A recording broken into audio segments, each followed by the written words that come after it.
지난주가 부활주일이었고 오늘 이제 부활주 후 첫 주입니다. 사실 매 주일은 부활주일입니다. 네, 왜냐하면 예수님께서 부활하신 날을 기념해서 모이는 것이 주일이기 때문입니다. 요즘에 세계적으로 볼 때 아시아가 중요해졌다라고 얘기를 합니다.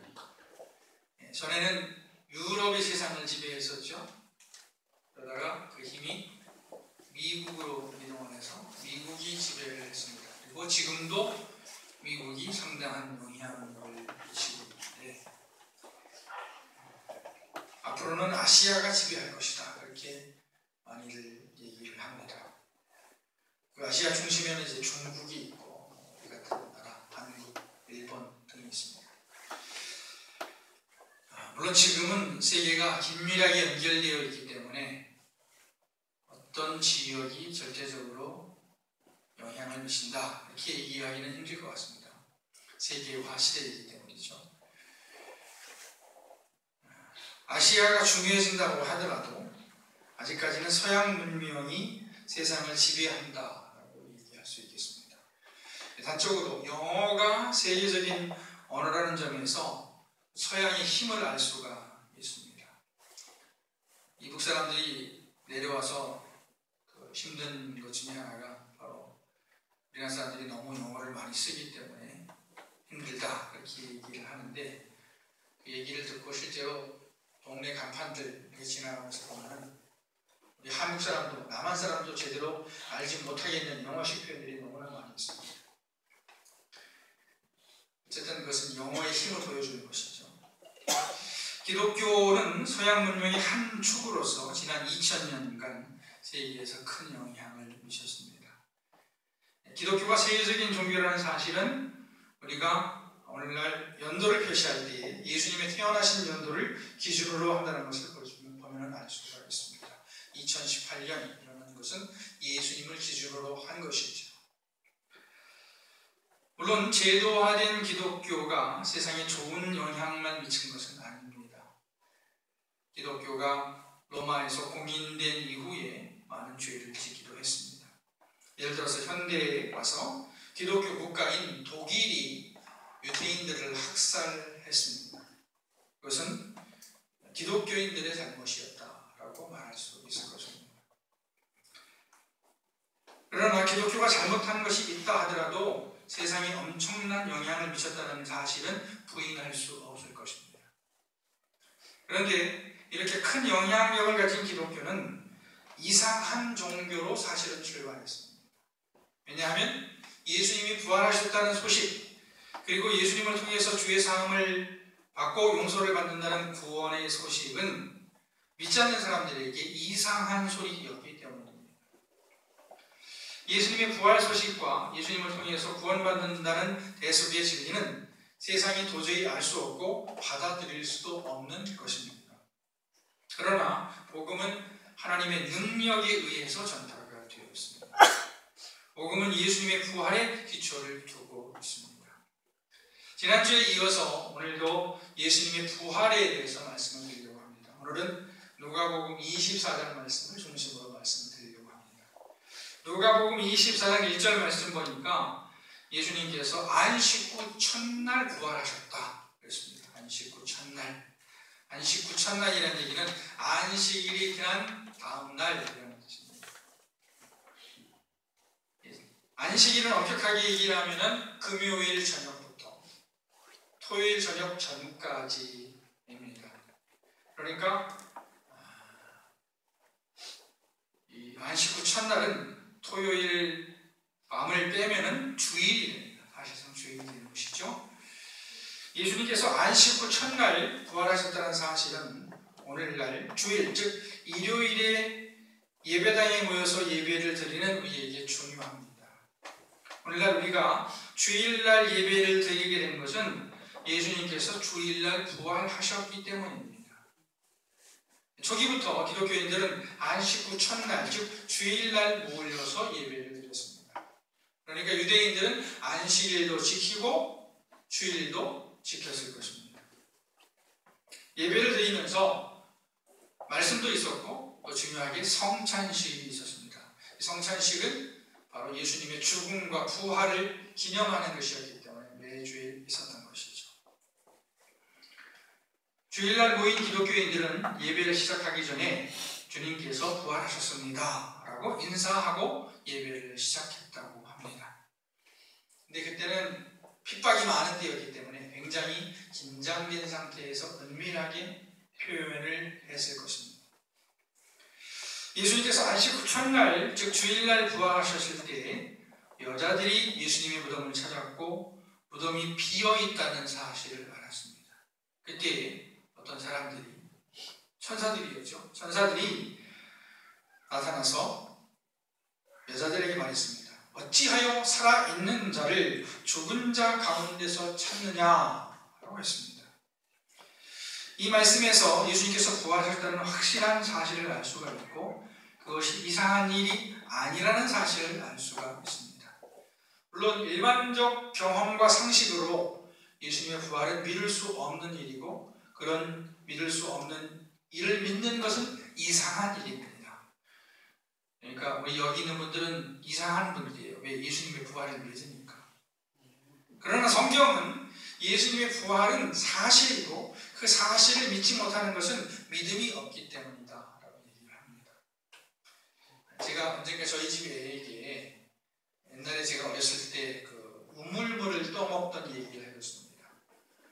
옛날에 우물물 떠먹을 때 바가지가 없으면은 어떻게 했냐면은 감잎 있잖아요. 감나무 잎을 이렇게 접으면 이렇게 바가지처럼 되지요. 그죠?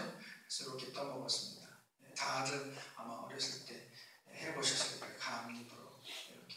아니면 이렇게 엎드려가지고 이렇게 딱 잡고 머리를 숙여가지고서 우물이 좀 높으면 이렇게 물을 먹었던 기억도 있는데 제가 감잎 나무를 따서 바가지처럼 사용했다라고 저희 집 애한테 얘기하니까 피식 웃으면서 무슨 조선시대 얘기를 해. 조선시대 얘기를 해요. 옛날에 조선시대 제 얘기처럼 들렸는지 모르겠습니다. 믿기지 않는 것이죠. 물론 믿기는 했겠습니다만 너무 예상외다라고 생각을 했던 것 같습니다. 사람은 자기가 보고 들은 것만 믿습니다. 그러나 예수님의 부활을 그러니까 예수님의 부활을 믿지 못하는 것은 당연한 겁니다. 예수님의 부활을 촉 믿는다. 이거는 이상한 겁니다. 그러나 성경은 예수님의 부활을 믿지 못하는 사람들을 오히려 책망하고 있습니다. 그만큼 예수님의 부활은 확실하다는 사실을 말하고 있는 것입니다. 예수님께서 말씀하시던 대로 살아났다는 소식을 들은 여자들은 예수님의 제자들에게 달려가서 예수님이 부활하셨다고 하더라 라고 전합니다. 그러니까 예수님의 부활 소식을 처음 알린 것은 천사들이었습니다. 그리고 천사들의 소식을 제자들에게 알린 것은 천사들을 만난 여자들이었죠. 예수님께서 태어나셨을 때도 그 탄생 소식을 제일 먼저 알린 것은 천사였고 그 소식을 먼저 들은 사람들은 목자들이었습니다. 예수님의 탄생과 부활의 소식이 사회적 약자들인 목자들과 여자들에게 먼저 전파되었다 하는 것도 의미가 있는 것이죠. 그러니까 복음서는 그 사실을 이렇게 명시적으로 말하고 있지 않지만 그 기술을 통해서 암묵적으로 말씀을 하고 있는 겁니다. 예수님의 무덤을 찾은 여자들은 천사들에게 예수님의 부활 소식을 들었습니다. 그리고 엠마오로 가던 예수님의 두 제자는 길에서 예수님을 만났습니다. 여자들은 소식을 들었고 엠마오로 가던 두 제자는 글로바와 또 다른 제자는 예수님을 직접 만난 것이죠. 엠마오로 가고 있었다 그랬는데 엠마오는 예루살렘에서 약 10km 정도 떨어진 어떤 마을이라고 합니다. 온천이라고 하는 뜻이 있다고 합니다. 엠마오로 가던 두 제자에게 예수님께서 나타나셨을 때 두 제자는 예수님을 전혀 알아보지 못했습니다. 두 제자가 예수님을 알아보지 못했다는 사실에서 믿음과 암 사이에 밀접한 관계가 있다는 것을 알 수가 있습니다. 아무리 사실이라고 할지라도, 아무리 눈에 보이는 것이라고 할지라도 내가 믿지 못하면 알 수가 없는 것입니다. 믿어야 사실 지식이 되는 것이죠. 천하의 명약이라도 그 약을 믿고 먹는 사람에게나 그 약이 명약이 되지, 먹지 않는 사람에게는 아무 소용이 없을 것입니다. 예수님께서 말씀하시기를 진주를 돼지에게 던지지 말라라고 말씀하셨죠. 돼지에게 진주가 무슨 의미가 있겠습니까? 먹을 것만 의미가 있겠죠. 그러니 돼지에게 진주를 던지지 말라고 말하는 것인데, 그것은 비유적으로 말씀하신 것입니다. 복음을 말씀하신 것이죠.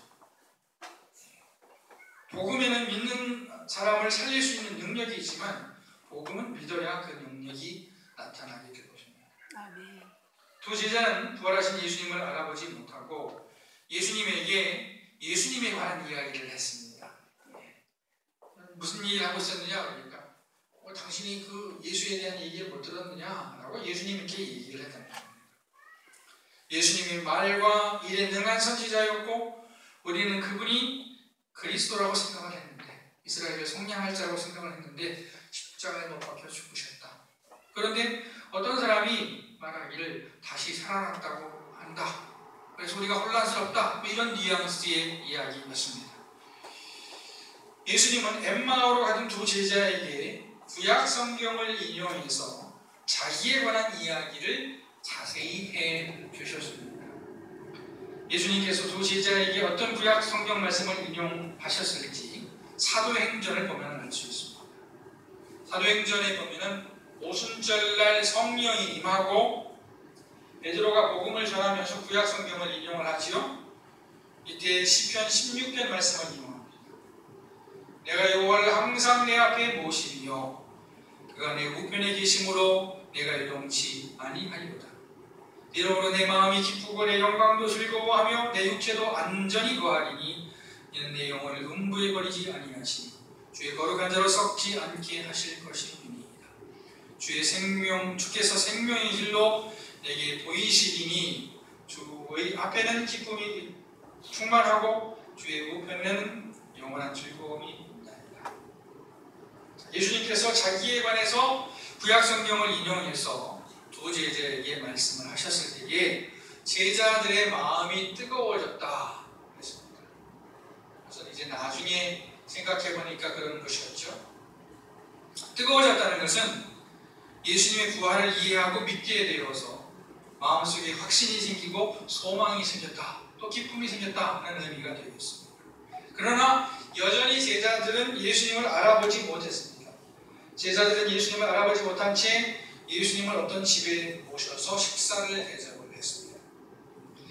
부지 중에 천사를 대접한다 그랬는데 제자들은 부지 중에 예수님을 대접을 했습니다. 식사 자리에서 예수님이 감사기도 하시고 떡을 떼어 제자들에게 주셨습니다. 그리고 제자들의 눈이 밝아져서 예수님을 알아봤습니다. 우리가 배가 고프면 힘이 없죠. 힘이 없어서 집중할 힘이 없는데, 근데 배가 고프다가 밥을 먹게 되면 눈이 밝아지잖아요. 그죠? 눈이 밝아지는데 제자들도 재밌게도 밥을 먹은 다음에 예수님을 알아봤어요.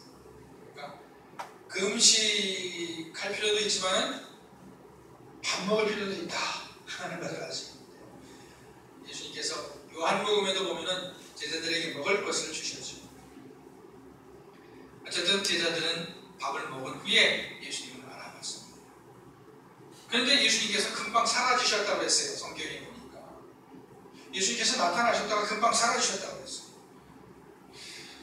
예수님께서 금방 사라지는 것을 보면 제자들이 헛것을 봤다라고 말할 수도 있을 것입니다. 물론 두 제자가 본 것이 헛것이라고 해도 과학적으로 증명되지 않았을 뿐이지 아무 근거도 없는 헛것이라고 할 수는 없을 것입니다. 왜냐하면 너무 구체적이었기 때문이죠.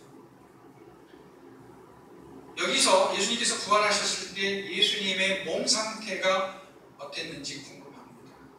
한 가지 분명한 것은 부활하신 예수님의 몸은 현재 우리가 가지고 있는 몸과는 다른 상태의 몸이었을 것이다.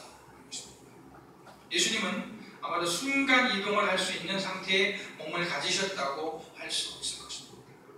요즘 과학이 발달하면서 이 순간 이동이 이론적으로 가능해지고 또 실험실에서는 가능하다고 합니다. 텔레포테이션이라고 합니다. 텔레포테이션. 그래서 얼마 전에도 뉴스가 나왔었죠. 뉴스가 이제 언제 나왔던 건지 모르겠는데 그렇게 오래되지 않아서 알아듣을 때 나왔던 것 같습니다.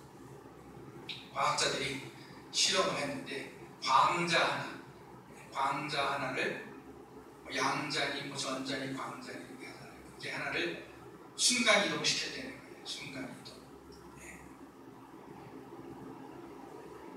근데 예수님은 아마 이렇게 어떤 순간 이동을 할 수 있는 몸의 상태를 가지시지 않았을까 이렇게 생각할 수 있습니다. 부활하신 예수님은 갑자기 사라지셨지만 분명히 부활하셨습니다. 누가복음 24장 말씀의 그 다음 이야기를 보면 알 수 있는데 예수님이 엠마오로 가는 두 제자에게 나타나신 후에 다른 제자들에게 나타나셨습니다. 이때 예수님은 순간 이동을 하신 것처럼 또 나타나셨어요. 갑자기 나타나신 거예요. 그리고 제자들에게 샬롬이라고 인사를 하셨습니다. 예수님을 본 제자들은 예수님이 진짜 살아나셨나 의심했습니다. 이에 예수님은 자기의 몸을 제자들에게 보이시면서 자기가 확실히 부활하셨다 하는 사실을 보여주셨습니다. 그리고 먹을 것을 달라고 말씀하셨죠. 그리고 생선을 주셨습니다. 귀신이, 영이, 유령이 먹을 것을 먹을 수는 없겠죠. 예수님은 자기가 분명히 살았다, 육신적으로 살았다는 것을 보여주시기 위해서 생선을 주셨습니다. 음식을 잡수신 예수님은 구약 성경 말씀을 이용해서 자기에 대해서 또 말씀을 하셨다라고 했습니다. 그러니까 앞서서 엠마오로 가는 두 제자에게 말씀을 구약 성경을 통해서 말씀을 하셨고 다른 제자들에게도 나타나셔서 구약 성경을 통해서 예수님이 자기에 대해서 말씀을 하셨다는 겁니다. 그러니까 예수님에 대해서 이해를 할 때에 우리 그리스도인들도 구약 성경에 대한 이해가 필요하다 하는 것을 알 수가 있습니다. 지난주 기독교의 기초는 예수님의 부활 사건이라고 말씀드렸습니다. 부활은 인간의 경험과 지식을 뛰어넘는 사건이었습니다. 예수님의 부활은 예수님께서 하나님의 아들이라는 사실을 증명하는 것이었습니다. 그리고 이 사건은 우리로 믿고 구원받게 하시기 위한 사건이었습니다. 우리를 구원하시기 위해서 예수님을 부활하게 하시고 그 소식이 전파되게 하신 하나님께 영광을 돌립니다.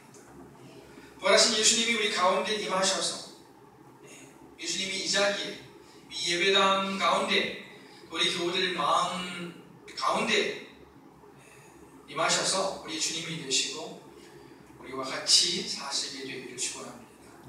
그리고 우리를 통해서 예수 그리스도의 복음이 세상 끝까지 널리 전파되기를 바랍니다. 기도하겠습니다. 하나님 아버지